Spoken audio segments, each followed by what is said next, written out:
As Bob said, I've had the great privilege of working with Bob for the last almost 25 years. And in fact, we've started 23 companies together, 24 actually. Squeeze is one, Microchips is one, and Lindra, the first example, is the third. And so it's been wonderful to watch Bob and sort of work with people in his lab. And in fact, if I look at my partners, of my life science partners, we have 6. 2 of them came out of Bob Langer's lab, Amir Nishad and Paulina Hill. So, but I realize there's a lot of people in the audience who are thinking about how to start companies. And so my first question for you, Bob, is, what's your biggest advice to a scientist looking to start a company? What's the first step that they should consider? And maybe what's the biggest obstacle that they don't realize until they get started? Well, I think there's a couple of problems. And I mean, the number one problem by far for me as a scientist is finding the right business partners. And having Polaris, for example, and others, there's some great venture groups around. Boston's wonderful for that. Still, I'm a full-time professor, and finding the right CEO is probably the number one problem. I mean, it's a mistake we've made. I can almost directly correlate the success of the companies that I've been involved in to how good the CEOs are. And some have done great because the CEOs are great, and some have done lousy because the CEOs are not great. I mean, I've been very fortunate, I think, that we've been able to take having good science out of the equation and having good investors out of the equation just because of these things. But the CEO, to me, has been the biggest issue. Another thing that sometimes people make mistakes on, or sometimes people don't have good intellectual property. MIT's been really good that way of helping us. And another thing sometimes people do is start a company too early. I mean, because the road, particularly in the medical area, is long. Yeah. One of the things I would say, actually, to Bob's point, from a Polaris perspective, it's really all about the team. And one of the real privileges of working with Bob is that he's so accomplished and understands both commercial science and basic research. But oftentimes you'll get scientists that start companies that want to do everything. They want to be the chief science officer, they want to be the CEO, they want to be the chief technical officer, et cetera. And actually the smartest scientists that I know sort of say, I'm really good at this, and that's what I want to be good at. And therefore, if I need a CEO, I'm going to go hire a CEO, which oftentimes feels a little uncomfortable. You're asking someone else to come into your business. But actually, I think that's been a real hallmark of success from my perspective. So you and I have talked about in the formula for getting a company started. And maybe we could talk a little bit about that. Yeah, well, for us, I mean, the scientific formula that I've tried to think about is usually we've tried to make some type of discovery or invention that we think is some type of breakthrough that's been published in a place like Science or Nature, that is a platform that you can apply over and over again to different problems, so that if you want to, you could partner with all the large pharmaceutical companies, and you could develop your own products if you want. Also, I think you want to have really strong intellectual property, probably that emanates out of that patent. And again, if you do it in medicine, and this is the point about not starting too early, it's generally good to have good, convincing animal data, because the road is long. And the other part of that, the formula that we've always sought for, is the team itself. That when we bring them together, totally. It's the team, et cetera. Totally. Yeah. That's number one, and I couldn't agree with you more. So one of the questions I know you've been asked through the years, with all the different ideas that are coming out of your lab and the great collaborators you work with and the number of companies you've started, 30 and growing, did you ever think about putting them all into one company, sort of as I described it, a General Electric of biotechnology? Yeah. So to me, I mean, the answer is no. Sometimes people have talked about that, but the reason I don't like it is a small company has to focus.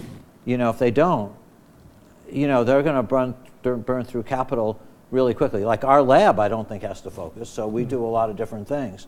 But a company, I think, particularly because it's so expensive to do manufacturing. I remember talking, I think it was to Repligen many years ago, and one of the people had left there, and he said to me, and I said, well, why do you think you didn't have more success? He said, well, actually, we've had a lot of success. We were in 4 different clinical programs, which for a small company is very good. But he said, each of those 4 programs had a different platform. They had a different manufacturing process for each of them, and it was just so expensive they just couldn't do everything. So you have to focus. And so I would think if a company did any of those 3 things that I mentioned or many others, they just wouldn't be able to focus. I mean, it's hard enough for a company, it's one thing to publish a paper and even to make a breakthrough paper, but it's a very different thing to take something all the way from a concept, through manufacturing, through clinical trials, through the FDA, and sell it. I mean, that's just a huge deal, and it's really hard to do. I mean, so I think you have to focus. I can remember a conversation, in fact, up in your old office, and when I first got to know Bob, he was already a legend, and I was so eager to do a deal with him. And I asked him this question, and many of the other venture capitalists that had approached you, I think, had wanted to try to take everything in your lab and put it into one company. Well, actually, what they wanted me to do is just work on their company and no others. But I mean, but you're right. I mean, well, I think there was an issue of ownership, right? Sometimes, but that's another thing. Sometimes when people start, the investors don't like it if they're working on multiple things, not just because of a lack of focus. I don't think that's really the reason, but they sometimes feel that it's harder to, I mean, this was like the 80s and 90s, but I still think that there's some of that there was like, if they're investing in you, they don't want other people to. Yeah. And it's funny, and then I think some of us really understood, I describe Bob as not only a sort of a world-class scientist and an incredible entrepreneur, but I would describe him as my favorite venture capitalist, because he starts a bunch of different companies, and his resources are different than mine. I bring capital and I bring some expertise, but he brings expertise, he brings great collaborators, et cetera. And so the light bulb went on. I remember the light bulb going on for me in Bob's office, but realizing that, in fact, as a venture capitalist, I wanted him to keep on starting a bunch of different companies, because it was just a big opportunity for me. One of the things, and by the way, in about 5 minutes we should open up for questions from the audience, but one of the things that's interesting about many of these ideas is they're platform technologies. They're broad set of applications. Maybe talk a little bit about how you find the first application, and some people like to call it the killer application. Yeah, well, that's a great question, and it's for which there's not a great answer. I mean, I think that's really where the team makes a big difference, right? I mean, I think that sometimes it's talking to the right clinicians. Sometimes, I've seen groups like Health Advances and others, go in and try to figure out strategy. Sometimes the CEO, there's people who are just really good at strategic planning, and they can think through what'll be a really great killer app for this application. And it's not simple, because I'd say there's maybe 7 or 8 considerations that you have to think about. I mean, there's the market, there's the competition, there's not only your IP, but other people's IP that'll get in your way. Then there's things is there a good animal model to test it on? If there's not, then it's going to make it much harder. How hard is it for going through the clinical trials? Is the clinical trial something that might take forever, or is it something where there's clear endpoints? And then there's issues of reimbursement. If you do something, will it get reimbursed? So there's a whole spectrum of things that ultimately have to be analyzed to help you figure out the first killer app. Yeah. Man, it's complicated. What's been your biggest frustration with the new venture model? With the new venture model? Yeah, or just in general, starting up companies. Always the biggest frustration goes back to what I said before. I mean, it's related to 2 things. First, it's obviously people talk about healthcare costs today, but the thing is it's very expensive to do research and to do clinical trials, and in many cases it's easy to fail. I mean, something like 6 or 7% of drugs ultimately make it at best, and so it's hard.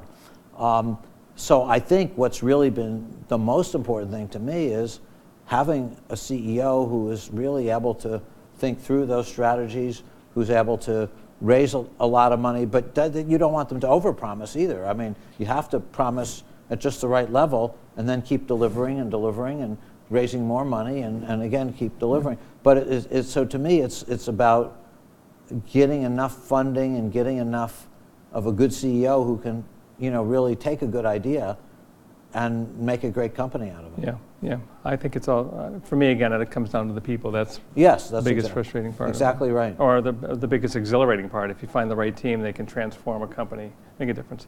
By the way, is there a question in the audience? Please. So, I'm Howard Fingert from Takeda Oncology.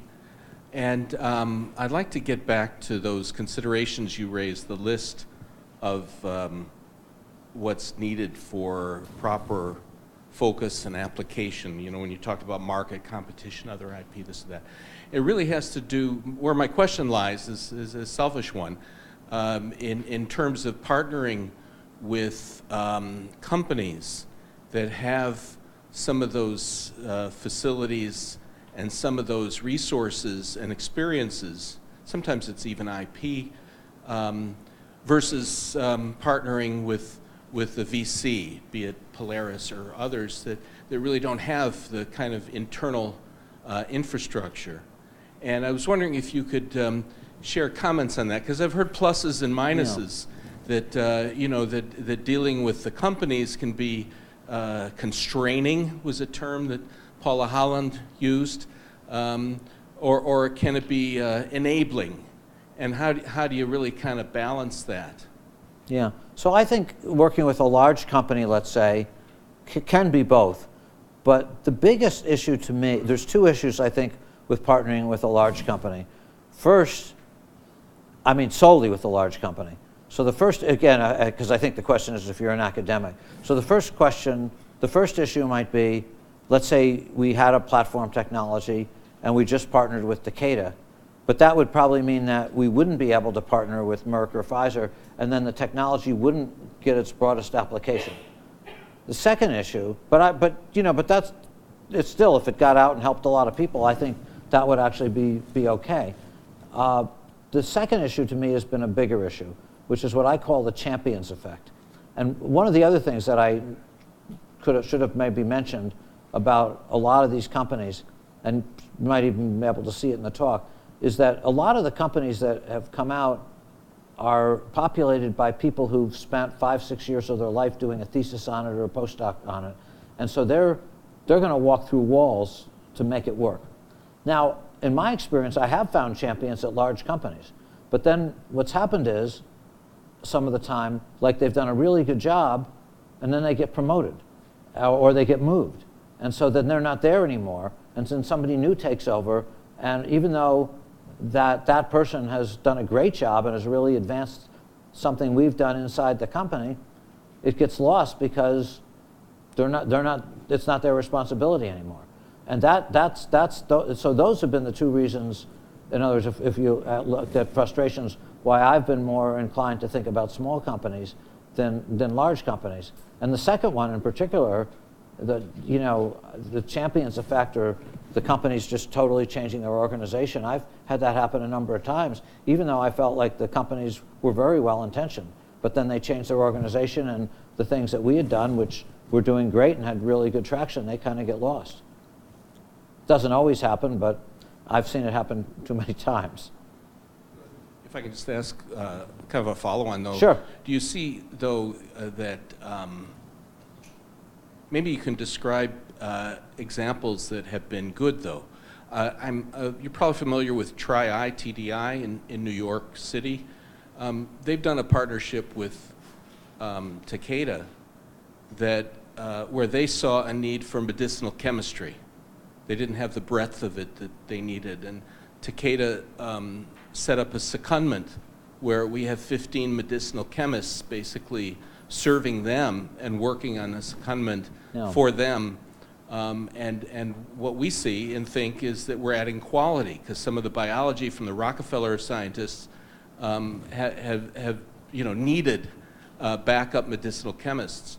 Absolutely, and I don't want to give the wrong impression. I think the company adds a tremendous amount. My guess, though, is whoever did that, what you're saying, it probably had great leadership. In other words, whoever was the leader of the Takeda thing for the thing in New York probably did a great job. But if that person, if you didn't have that person, or if that person got moved or promoted, then my guess is it might not do so well. But the things that the large companies have to offer are enormous. I mean, the last impression I want to leave, that wasn't something that I included. The issues that I am most concerned about is I mean, I don't need to, I mean, anybody can just see with a number of the companies how they've restructured pretty frequently. So if you have the leader there who's thought of this stuff and who's staying there, I think that would be great. Maybe I'll make a comment too, which is almost every one of the companies that we've been involved with, almost everyone, has a corporate relationship at some point. And then to me, it's really only a question of when you do that. And I think the model that we've developed, which is let's get a company started, let's get venture backing, et cetera, let's get it off to the races, let's bring in those students that Bob has worked with, the collaborators that he's worked with, and get it going. And then at some point, at the right moment, when the technology is advanced enough, then approach a partner or several partners. But the thing that you're always concerned about is if you approach a partner too early, they're going to want the whole story. It won't be good enough to get a slice of the pie. They want the entire pie. And then that makes it really difficult for companies. Other questions? Hi, Mike Chow, Harvard Medical School. Hi, Bob.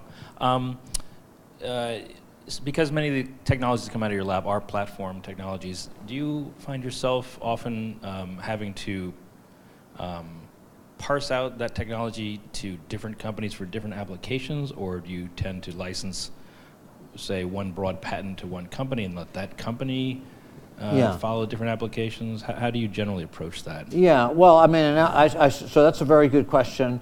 And of course, MIT's Technology Licensing Office, I think, does a really good job. And their goal, which is the same as my goal, is to maximize the use of the technology. So I think if they felt one, and this goes to something that we talked about earlier in terms of focus. So I think that if they felt that one company could really maximize that technology, they would probably do it.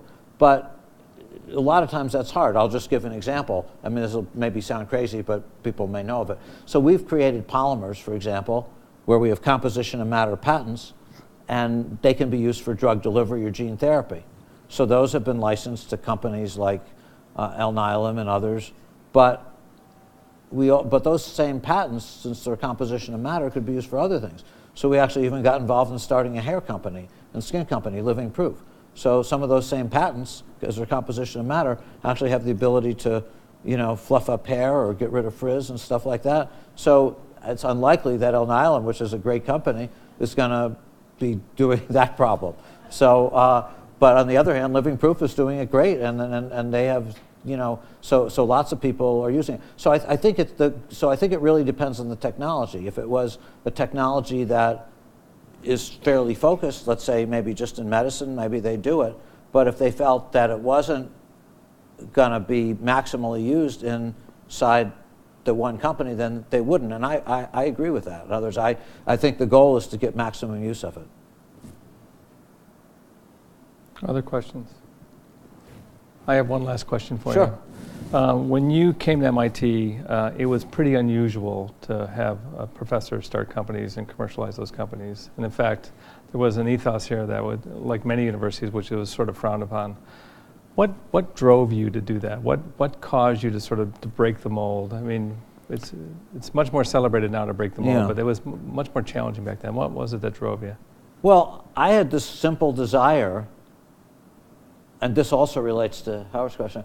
I had this simple desire to see the stuff that we did get used. And I was very naive. I thought if we published papers, then people would probably use it. Yeah. And they did in academia, but it didn't lead to any products. And so some of the early drug delivery systems that we did, and I showed some of those products in those slides, where there were 10, 15 products. Well, what happened there is we published stuff, nobody used it.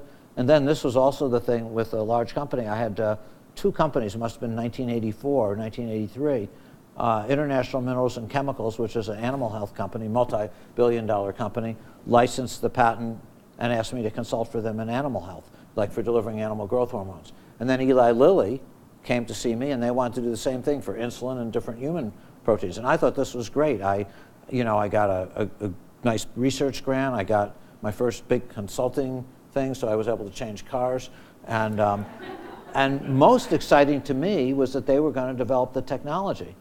But what happened was, I got the first two, but the third one, they do some experiments and they didn't work out so well, and they'd kind of give up. So, and then I could see, I think the very next year, there was a company in Baltimore, which was a company called Nova, and they had raised a lot of money. They didn't know what to do with it. They came up and they said, is there something that they can license from me? And I said, what? And they said, something. And so I said, okay, well, they were from Baltimore, so we had created some polymers, and one of my friends, Henry Brem, he was also from Baltimore, I said, well, why don't you license this polymer? We have an idea about treating brain cancer. This would lead to the gliadel wafer. But at any rate, we said, well, why don't you license, you could license these polyanhydride polymers. You could give us a grant, you could give him a grant, and you could develop it. And they had 50 people instead of thousands, and they'd work. And then they hired one of my postdocs, and they'd work night and day. Ultimately, they got it through the FDA and became a drug. So the very next year, I had actually it was Chris Gabrielli came to see me from Bessemer before I knew you, and he said, they wanted to do a company, and so Alex Liebenoff and I started with this little company, Enzatech, with 4 of my students, and we merged to form Alchemies, and they developed a lot of the products that I showed you. And I could see from those things that these tiny little companies, the people would just work so hard night and day, and they'd walk through walls to make this stuff work. So that's what made me think about it. Yeah. But the other professors looking at you and sort of saying, "What are you doing this for?" Were you just? Yeah, that was pretty depressing. I mean, the story I tell, it's true. I almost didn't get rehired as an assistant professor, not just because of the companies, but it's funny. One of my friends, I was getting this award 2 years ago, Mike Marletta. He was chaired professor at Berkeley, and he's a member of the National Academy of Science, and he was recounting what it was like. And this is a true story. It's an economy, I guess they quoted him. And I said, well, I went out to this we were junior professors, and he said, I went out to this Chinese restaurant with Bob and a lot of MIT senior professors, and he said there was one of these older professors, started quizzing me about, my ideas on drug delivery systems, and he basically says, well, he starts blowing smoke in my face and says, this will never work, and you better start looking for another job. So, I mean, it was pretty discouraging. Well, you've obviously created an enormous lab here, enormous contributions. I don't know, we run out of time. I'm mindful of the time. I think he's got one. Final question. So, it's questions about squeeze. Where do you see this going? Because there's a huge demand for this in therapeutics, as far as like maybe delivering DNA vaccines, right, or engineering CAR T cells or dendritic cell therapies. With this, could you do this like as an implantable device that would, deliver genes that way, or would you, have it, some sort of extracorporeal? Well, I think that's a great question. Right now, everything's ex vivo, to do just what you said, to engineer, CAR T cells or B cells. I think someday we've actually talked about models where we might be able to do it in vivo, but that's not a problem we've solved yet. But I think that's possible someday. I think there's a multitude of directions where you could insert things in cells and fundamentally change their nature. Thanks. All right. Thank you so much, Bob and Terry. That was inspiring.